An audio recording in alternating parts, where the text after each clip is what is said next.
एक कव्वाली के इसी धरती के कलाकार बिरहा में ले आओ वाले हमारे स्वर्गीय रामदेव गुरु जी। कव्वाली चाँद पुतली का गजल बा, लेकिन जब बिरहा में हमारे स्वर्गीय रामदेव गुरु जी एलन तो गौलो ने की। कैसे गलो मास्टर?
नजारा है यही काशी, चाहे मक्का मदीना हो या काशी हो, काशी में आप भी है, मक्का मदीना में आप भी है। और दुनिया के मालिक साथ अपने जनता को मैं कोटि कोटि प्रणाम करती हूँ, जो कि हमारी भगवान बैठी है जनता। काबे में तेरा जलवा काशी में नजारा है, लेकिन बीरन के प्रति हमारे कवि जी लाइन दहलन। ब्रजेश भाई वीर होलन का बीरन का पहचान अलग होला, छाप अलग होला। आवा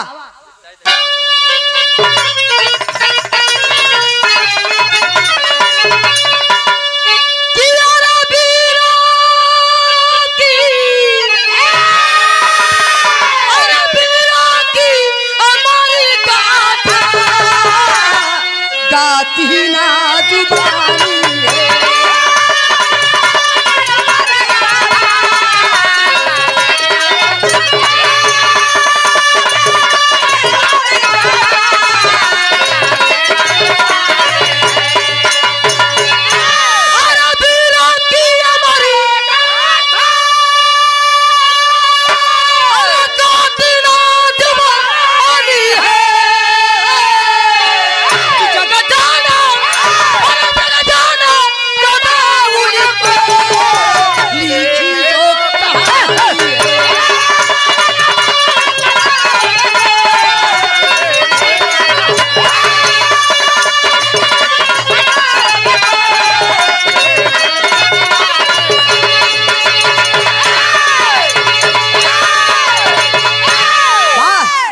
शेर हुआ।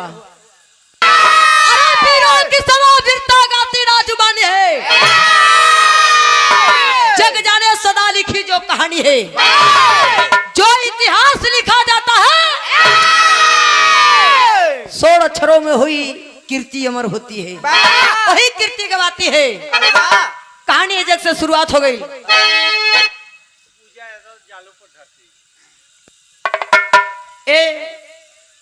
सादर 101 रुपये का आशीर्वाद पूजा यादव जालूपुर की पावन धरती से। सादर 101 रुपये का आशीर्वाद है, आपकी भी प्रणाम हो, पूजा यादव जी के भी प्रणाम, और जनता के अपने हृदय के गहराई से बहुत बहुत प्रणाम। कहानी अजय से शुरुआत हो गई। बुल्लू दादा वाली जोहरी शेर के भाव से कहानी कैसन बा। आवा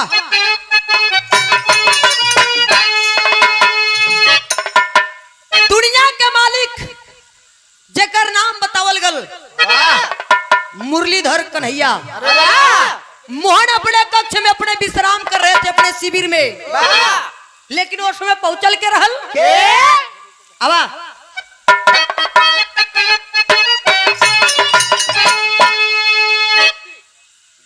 अरे भगती में बोल है अर्जुनी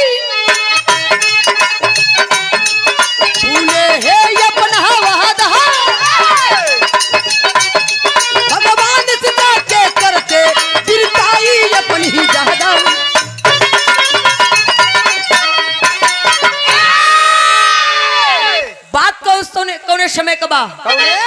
जौने समय महाभारत खत्म हुआ, विजय का पताका फहरल पंडवन का, लेकिन वो समय घमंड अहंकार में होकर के दुनिया के मालिक के सामने जा करके एक बात और कहे, हमसे ना बढ़ करी कोई हाय भक्त तेरा कहला है तबले किसन कन्हैया रह रह के ही मुस्कुराया।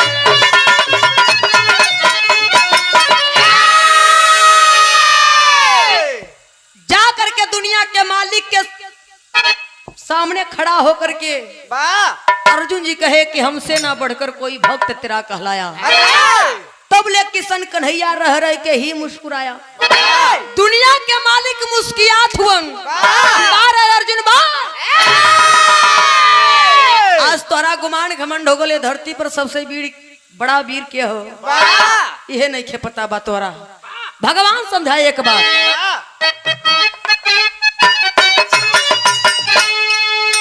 कि मेरे साथ में चलना होगा,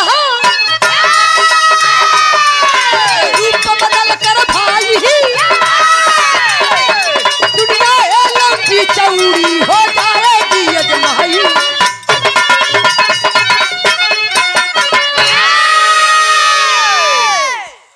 भगवान समझावे लगलन, कलन के अर्जुन ये धरती है, दुनिया में बड़ी लंबी चौड़ी हो, ना विश्वास हो कि धरती पर सबसे बड़ा भक्त और सबसे बड़ा वीर के हो तो रूप बदलना। अरे रूप बदलना और रूप बदल के हमारे साथ चलना, और जब चलबा तो ये धरती पर आजमाइश हो जाए कि सबसे बड़ा वीर के हो और सबसे बड़ा भक्त के हो। जब चले हैं दुनिया के मालिक लिया करके अर्जुन जी को, तो बिरहा में गीत का लाइन बदल गई मास्टर भैया।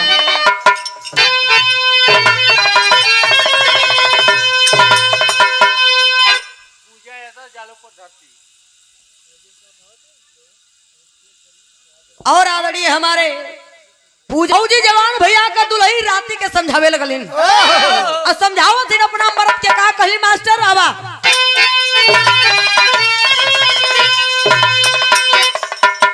कि यार हमारा बलमुआ खलिन किए राजा, अब वही तक कली अला कौन इतना अर्जेंट हो गल कि लगला वर्दी चढ़ावे। बताओ थे दुल्ही कि यार हमारा बलमुआ कपातरी कमरी ये पलटनिया में जा नहीं दे।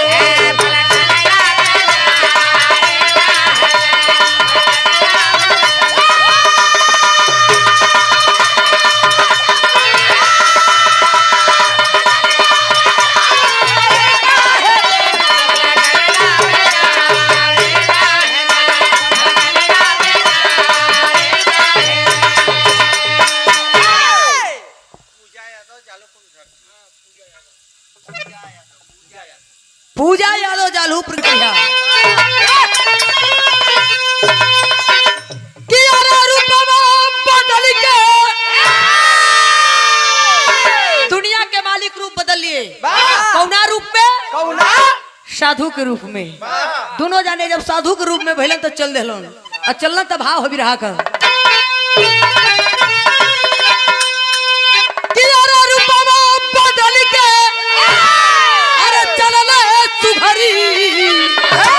चैन मनवा में या अवतना ही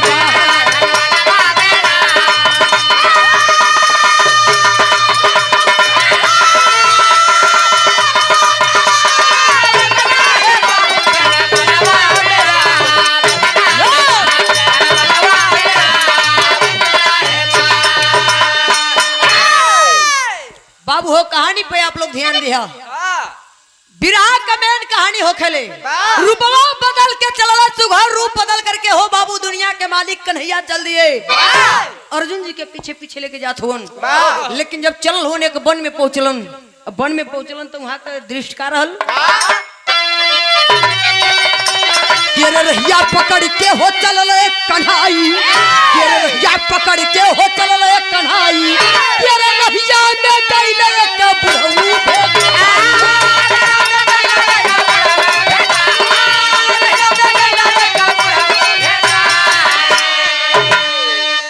जब वन में पहुंचलन तो एक बिरधा के रूप में एक बुढ़ऊ दादा मिलन। जब दादा मिलन तो दादा कौना दृष्टि में रहलन? कौना? केरे रहिया पकड़ के हो चलल है कन्हाई, केरे रहिया पकड़ के हो चलल है कन्हाई, केरे रहिया में गइल के बुढ़ऊ भेटाई।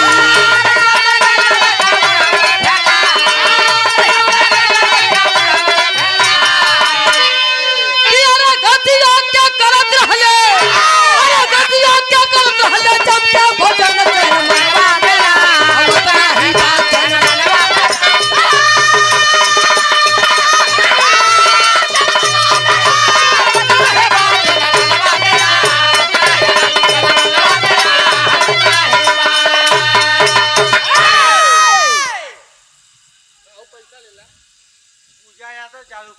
बुढ़ऊ भेटाई। जब दादा भेटैलन तो कौना दृष्टि में रहलन? कौना? देखलन अर्जुन जी की एक इंसान होकर के और एक इंसान होकर के जानवर का हार करत रहलन। घसिया कबार कबार खात रहलन, जोनी घसिया जमेला उहे कबार कबार बुढ़ऊ दादा खात हुवन। लेकिन जब अर्जुन जी देखलन, अर्जुन जी जब देखलन कहलन कि ओ लगत हो कि कई बरिस से भूखाल हो, कुछ मिलल ना। अर्जुन अपने मनवा में सोचत हुन, सोचलन कि काहे न जा करके ऐसे हम पूछ ले ही, जा करके ऐसे सवाल कर लड़की काहे बदे ऐसा हरकत करत हो। कन्हैया जी से आदेश मांगत हो कि प्रभु आदेश करता तो जा करके उनसे पूछित कि काहे बदे कर्तव्य करत हुआ। कन्हैया जी कहलन कि जल्दी जा, जितना हो सके उतना जल्दी जा, और जा करके पूछला। भगवान का आदेश पाए चल दिए। जिस समय भगवान का आदेश पाए चले हो और जब चलल हो तो बिरहा में फिर तर्ज बदल गई।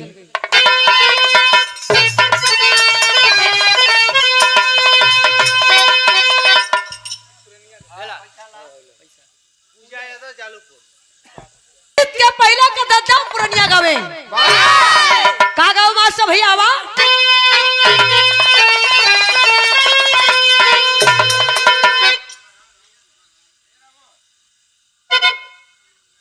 ए काका चलो ज्यादा लेट हो तो निकल का की इंतजारो करत है। आवा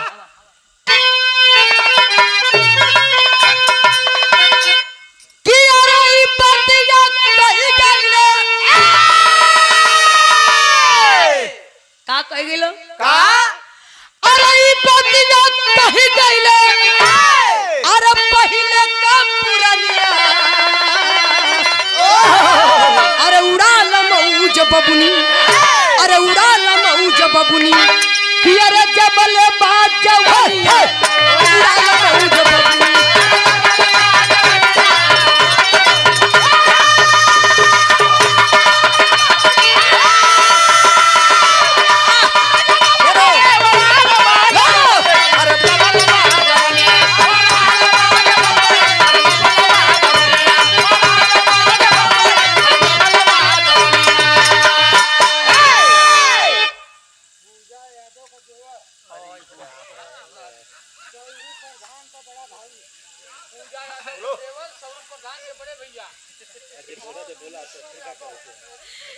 और इस भाव पर इस लाइन पर आदरणीय हमारे पूजा यादव जी के देवर श्री स्वरूप प्रधान जी के बड़े भ्राता श्री जी की ओर से रामेश्वर यादव जी, तो देवर जी तो दुए फेरा में आपा लगा। अरे भाई कितना पैसा ले ला। आप लोग का ध्यान रहे कहानी पर। जब अर्जुन जी पूछा चलल होन प्रभु दादा से तो भाव हो मास्टर भैया।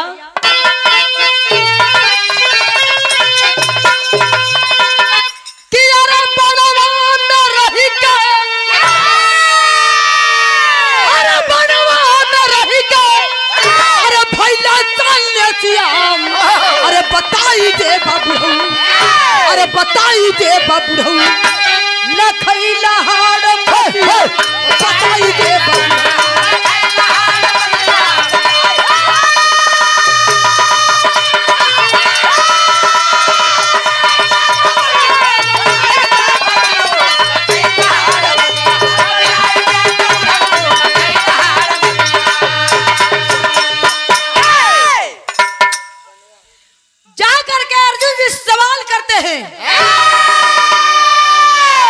बुढ़ऊ दादा से सवाल कलन कैसे कैसे जाके कलन की कोहो इकाए बदे ऐसा हरकत करत हुआ दो चार बेरी काला के बाद एक बेरी जौने समय बुढ़ऊ दादा उलट के तकलन कलन तू क्या हुआ अर्जुन जी अपन छाती उतान करे लगलो जब छाती उतान करे लगलो तब कलन की हम के ही उससे मतलब ना हो लेकिन हमारे बाती का आप जवाब ना देला काहे बदे ऐसा करत हुआ अरे एक इंसान होकर के जानवर का हाल कर रहे हो मतलब का हो बुढ़ऊ दादा कलन की मतलब साफ हमारे भूख लगल खासी कलन के रे भूख लगल होता और कुछ बढ़िया चीज खेले होता ही घास पात काहे कबार के खात हुआ तब बुढ़ऊ दादा एक बात बताओ तो छून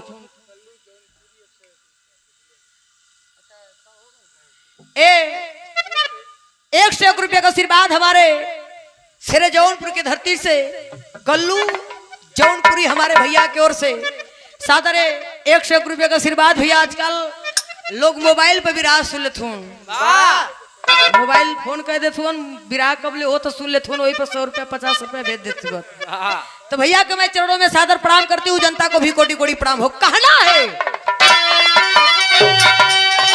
अरे तबले हो अर्जुन अरे देखा तो झूला तो ताला भरिया अरे बुढ़ाऊ बुढ़ाइया में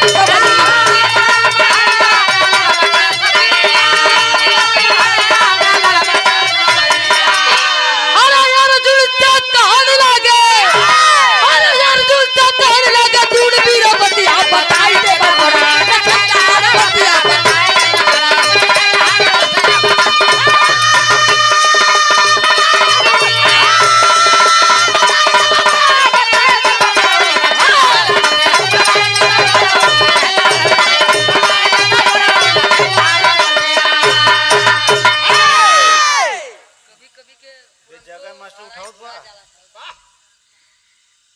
बाबू हो बतावल गल अर्जुन से कहने लागे सुन वीरबतिया बताए देवा बुढ़ऊ ना खैला हड़ मसिया अर्जुन से खड़ा होकर के बतियावत उन कलन के सुन हम काहे बदे खाती हमार मन हम का करत है तो से का मतलब हो लेकिन कमर में जब अर्जुन जी का निगाह पड़ल बुढ़ऊ दादा के कमर में फेटा बा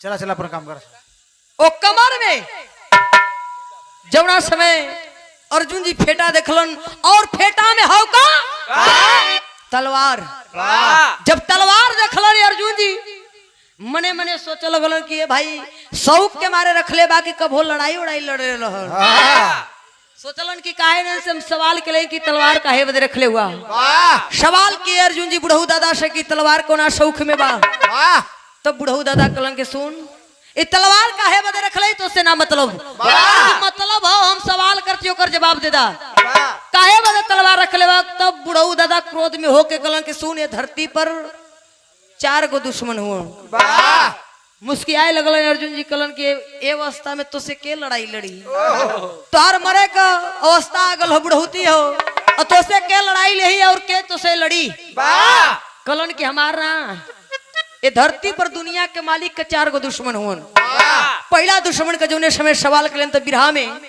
गीत लाइन हो मास्टर केरी केरी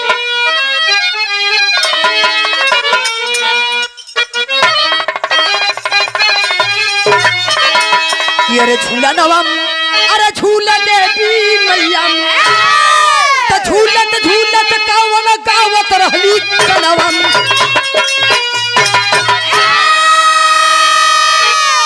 झूलनवा झूला देवी मैया और झूलत झूलत कौन गावत रहली गनवा हो झूलनवा झूला देवी मैया बिरहा में तर्ज के लाइन हमारे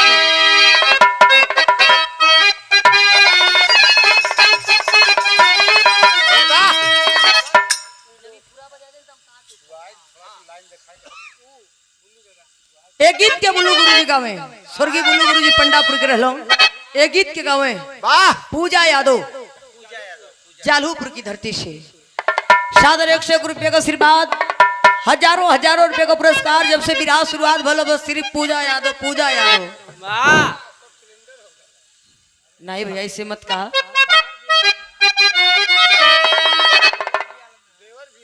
देवर भी आला ना लेकिन भसुर भी आला ना। पूजा यादव के नाम सौरू यादव, पूजा यादव 1 लाख प्रधान जी, प्रधानों के प्रधान सौरू यादव प्रधान जी और पूजा यादव जी। सादर 101 रुपये का आशीर्वाद, बहुत बहुत प्रणाम हो। आवा मास्टर बिरहा में गीत हो।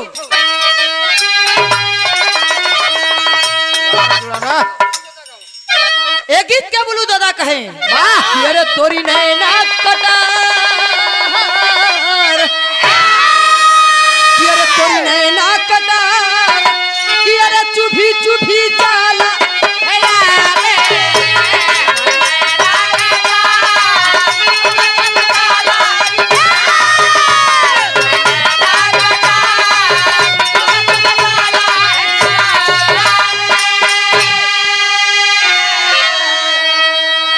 होता है, लेकिन विरहा में भाव हो।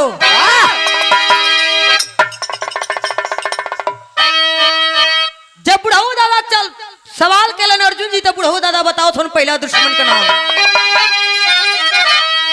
प्रधान पूजा यादव और आदरणीय हमारे प्रधानों के प्रधान सौरू प्रधान जी और पूजा यादव जी। ये सादर 101 रुपये का आशीर्वाद, प्रधान जी के चरणों में सादर प्रणाम और पूजा जी के भी चरणों में प्रणाम। जनता को भी कोटि कोटि पलगी हो।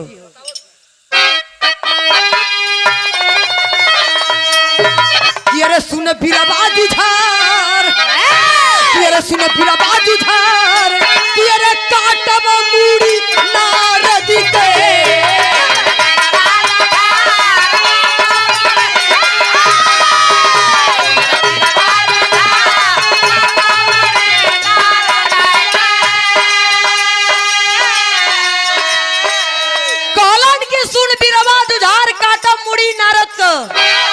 पहला दुश्मन का नाम नारद।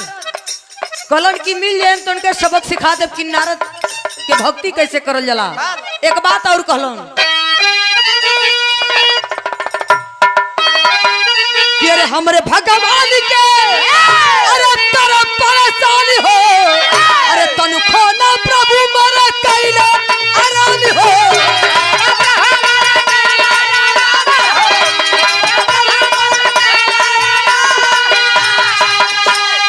तो तोड़ा बुनकर अहंकार, तोड़ा बुनकर अहंकार, काटा मुड़ी नारद के।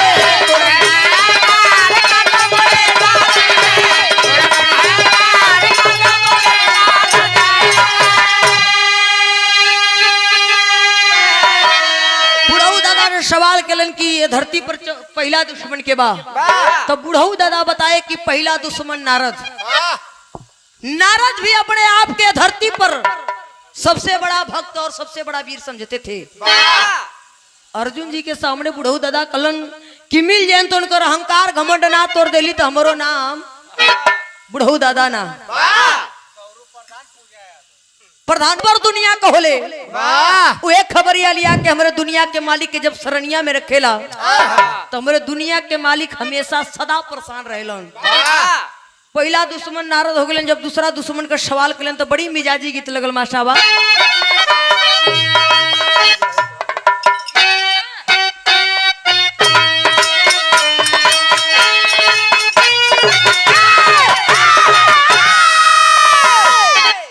गीत के लाइन बा कि अरे माता हो, कि अरे माता हो ललन हवा दैया।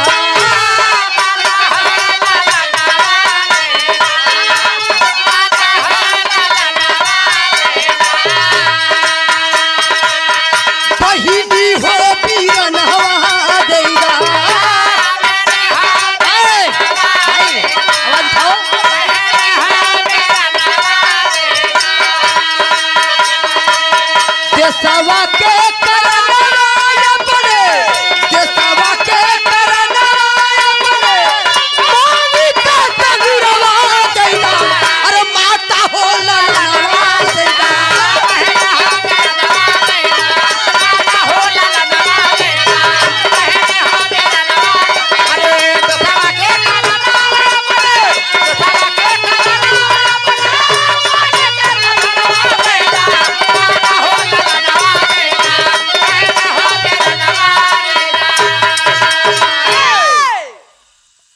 समय दूसरा दुश्मन का सवाल करते हैं अर्जुन जी बुढ़ऊ दादा से, बताए बुढ़ऊ दादा कि दूसरा दुश्मन के हो, कैसे बिरहा के लाइन में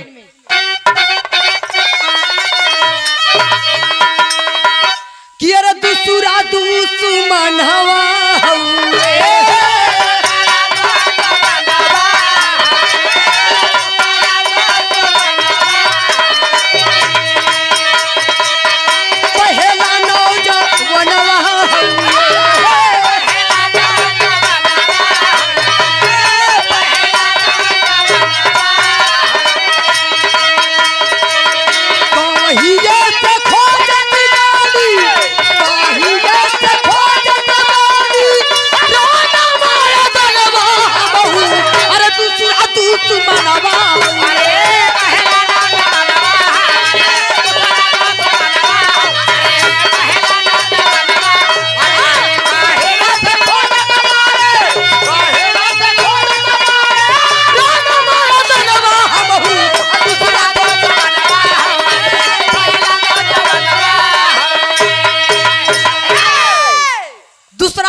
प्रहलाद जिस समय अपने मतारी के उदर में पलत हलन, मतारी के गर्भ में रहलन, तो पहले डॉक्टर आला लगाव वाले ना रहलन गुरुजी, नस पकड़े वाला रहलन, कलाई पकड़े वैद रहे उस समय। बतावे लोग कि लड़की होई कि लड़का, असुर होई कि राक्षस, बता दे लोग का पैदा होई। जौना समय वैद बुलवावल गेल, वैद जौने समय प्रहलाद के मतारी को कलाई पकड़ के जब नारी पकड़ल हो बाबू, तो प्रहलाद अपने मतरिया के पेटवा में माला के कर जब रहलन नारायण नारायण, और जन्म कहाँ होत रहल हिरण्याकश्यप के घरे। और इस भाव पर इस लाइन पर प्रधानों के प्रधान पूजनीय हमारे बाबू स्वरूप प्रधान जी और आदरणीय पूजा यादव जी, सादर 100 रुपया का आशीर्वाद प्रणाम हो।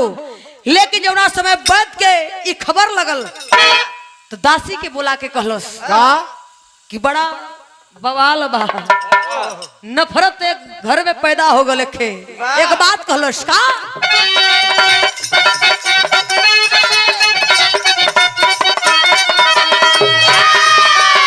हमरे भगवान केहू, हमरे भगवान केहू तेल में बोलवलसी,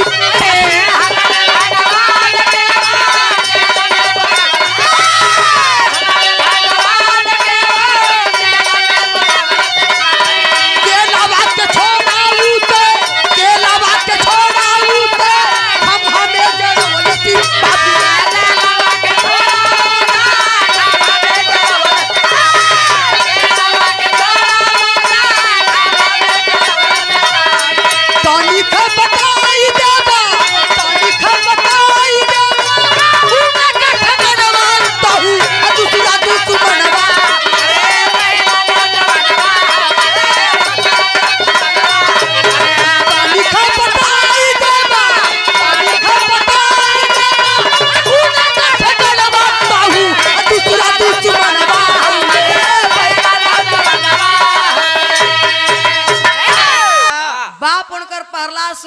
की हमारे घर में दुश्मन उठा करके गरम तेल खौला करके कढ़ाई में जौना समय अपने बेटवा के प्रहलाद के तेल में फेंकलस। प्रहलाद सोच गलन कि अब न बचो, के याद केलन दुनिया के मालिक कन्हैया को, हाथ जोड़ करके गलन कि प्रभु ना आई बात तो तोरे दास के भक्त का लाज ना बचिए कन्हैया। जौना समय दुनिया के मालिक पुकार सुने अपने भक्त करा करके प्रहलाद का लाज बचाए और अपने भक्त के साथ दिलन। वहां से ना जब हासिल कर पोलो हिरण्याकश्यप तक खमा में बना देता है। आप लोग देख लो बाकी नरसिंह के रूप में दुनिया के मालिक अवतार लिए, ना दिन रहल ना रात रहल, ना सुबेर रहल ना शाम रहल। ओ समय हिरण्याकश्यप के दुनिया के मालिक अंत किए। दूसरा दुश्मन प्रहलाद हो गया। तीसरा दुश्मन का सवाल जौने समय अर्जुन जी कैले हुए क्रोध में होकर के बताने चल रहे हैं बुढ़ऊ दादा पापड़ की लाइन में।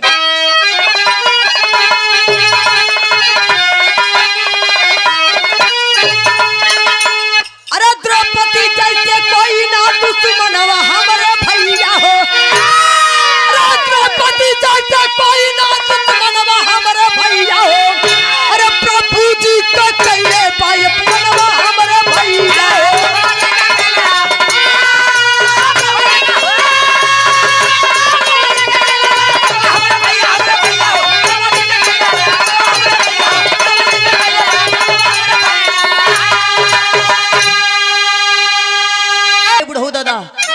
दुश्मन द्रौपदी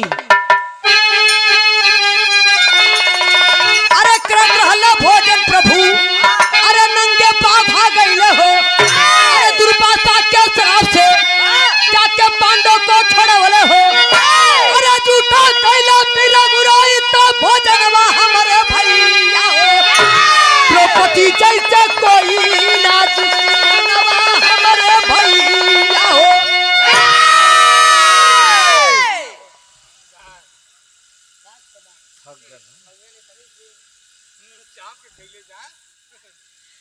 बाबू हो बतावल गल तीसरा दुश्मन द्रौपदी जिस समय दुशासन साड़ी हिचत रहल उस समय दुनिया के मालिक भोजन कर रहे थे लेकिन जिस समय द्रौपदी हाथ जोड़ करके श्री कृष्णा श्री कृष्णा श्री कृष्णा श्री कृष्णा पुकार लगाती है उस समय दुनिया के मालिक के आंख जब खुलल हो बाबू नंगे पांव गए दुनिया के मालिक नंगे पांव गए द्रौपदी का लाज बचाए और सिर बढ़ाए लेकिन पांचों पांडवन के श्राप रहल के कर दुर्वासा मुनि का दुर्वासा मुनि कमंडल लेकर के एक जंगल से एक वन से गुजरत रहलन वही वन में पांचों पांडवा शिकार करत रहलन खेलत रहलन जिस समय दुर्वासा मुनि को पांचों पांडवा देखलन कलन की ओहो बड़ा समय से भेटाल हुआ रोक करके कलन के मुनिवर खड़ा हो गलन दुर्वासा मुनि कलन की बोलो बच्चा कलन की बतावा ये धरती पर कलन हाँ हमनी से बढ़ के वीर हमनी से बढ़ के गदाधारी और हमनी जैसे विद्याधारी हमनी जैसे धनुषधारी केहू बा गाये मुनिवर दुर्वासा मुनि लगला कपार खजुआवे कलन की ना केहू हइयो ना हो ना होई रुका तो नने के हमें खे बैटरी चार्ज कर देती तो नने के जीवन भर याद रही जब ले धरती रही तब ले इतिहास तो नने के कायम रही। दुर्वासा मुनि श्राप दिए कि है बाली है तो नने के गदाधारी और विद्याधारी धनुष कामे ना आई देखले होबा कि मेहरारू का साड़ी घिंचात रहल ते लोग पांचों भाई थुथु लटका के बैठल रहलन कहाँ उस समय बल बुद्धिहीन हो गई कहाँ उस समय गदा चल गई उस समय कहाँ विद्या चल गई उस समय कहाँ धनुष चल गई सब कुछ खत्म। दुनिया के मालिक जाकर के दुर्वासा मुनि के श्राप से वो लोग को भी मुक्ति दिलाए। जब चौथा दुश्मन का सवाल किए ताश में हो करके बुढ़ऊ दादा ले करके तलवार निकल गए अर्जुन कोरी जब समय अर्जुन कोरी निकल हो तो बिरहा में आल्हा के लाइन में काना बा